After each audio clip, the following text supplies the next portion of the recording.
Gusto ko lang sana ipaalam kay attorney yung napag-usapan natin the other night, Mercy. Baka nakwento mo sa akin tungkol sa inyong dalawa. Well, as you all know, Attorney Abra, alam mo na naman siguro na I want Mercy here to run for governor in the next elections. I asked for her decision and she asked for more time. So pumayag ako.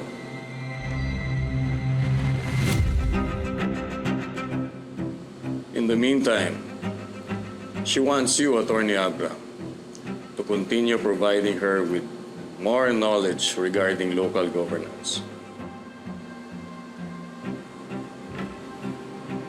Nasabi niya kasi sa akin na marami ka raw alam tungkol sa local governance.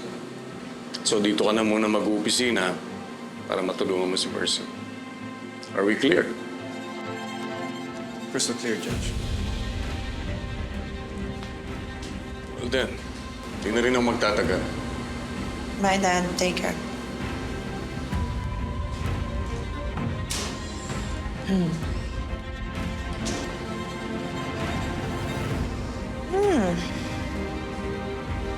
Mukhang tensyonado ka, attorney, ah.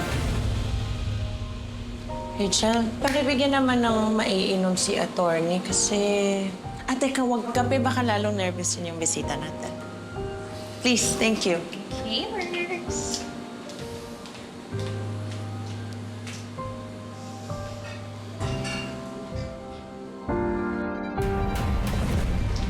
Ayan, attorney, inom ka muna ng tubig. Thank you, Rachel. You're welcome.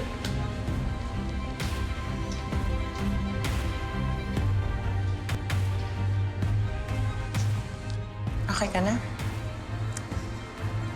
Mas masarap mag-usap sa labas. Mas malamig yung simoy ng hangin. Tara. Akin na yan. Rachel, mauuna na kami. Salamat. Kayo, ah.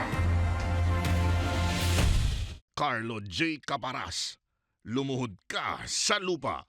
Weekdays sa Hapon Champion.